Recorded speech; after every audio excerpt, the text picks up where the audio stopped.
Noah lived long ago. The world was a very different place then. People were forgetting God.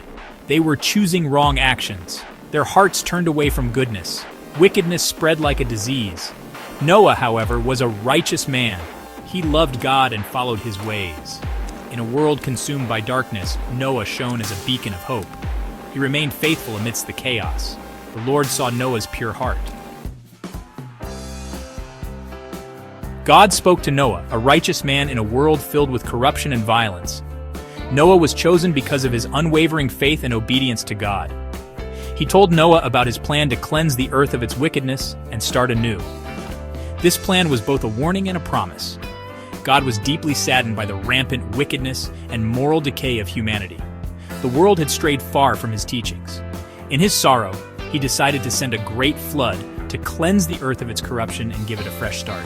This flood would wash away the sins of humanity, purifying the land and making way for a new beginning.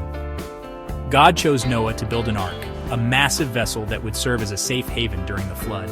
This ark would be a sanctuary protecting Noah, his family, and the animals from the impending deluge. God gave Noah specific instructions on how to build the ark, ensuring it would be strong and durable. The ark needed to be enormous, like a massive wooden box, to accommodate all that it needed to carry. It had to be long enough to fit pairs of every kind of animal, ensuring the survival of all species. It also had to be tall enough to withstand the powerful storms and raging waters that would come. God promised to save Noah and his family, ensuring their safety through the flood. He would also save Noah's family, preserving the righteous lineage to repopulate the earth. Additionally, God would save 2 of every animal, ensuring the continuation of all living creatures on the renewed earth. Noah started building the ark. He followed God's instructions carefully. The ark was made of gopher wood. It was covered inside and out with pitch to make it waterproof. It had many rooms. It had a door on the side. Then God sent the animals to Noah. 2 by 2, they came. Male and female, they entered the ark. All kinds of creatures, big and small. Lions and lambs, eagles and doves. They all found a place in Noah's ark. Section 4. Tempest and Deliverance, the Flood and its Aftermath. The day came, the rains began.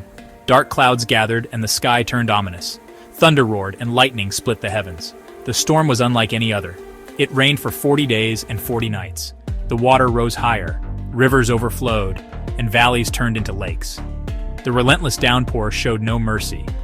The ark floated on the water. It was tossed by the waves, but it remained steadfast. Inside, the animals and Noah's family clung to hope.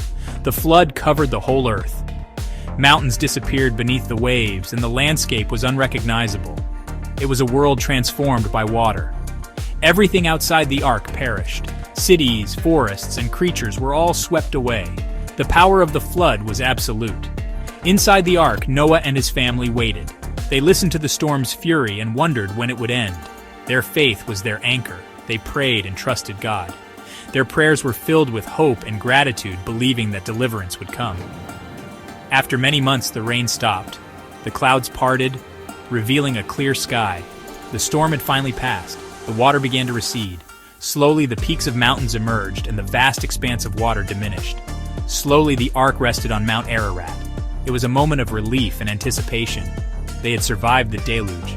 Noah sent out a dove. It flew over the waters, searching for dry land. It returned with an olive branch. The world was drying. It was a sign of new beginnings and hope. God had saved Noah and his family. They rejoiced, knowing they were chosen to rebuild and renew the earth.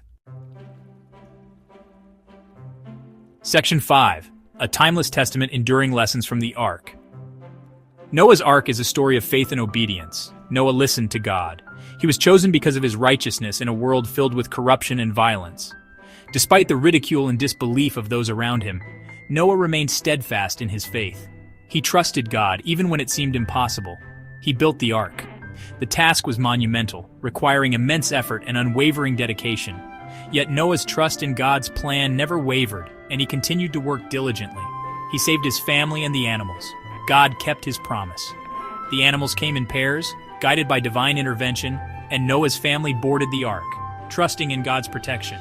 He saved Noah from the flood.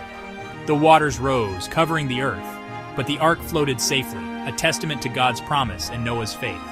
The story of Noah's Ark teaches us about God's love.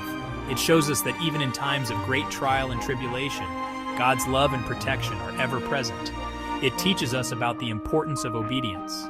Noah's unwavering obedience to God's commands saved not only his life, but also the lives of his family and countless animals. It reminds us that God keeps his promises. The rainbow that appeared after the flood was a sign of God's covenant, a promise that he would never again destroy the earth with a flood. Even today, the rainbow reminds us of God's promise.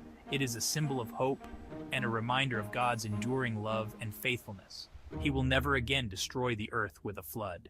This promise is a cornerstone of faith, reminding us of the enduring lessons from the ark and the everlasting covenant between God and humanity.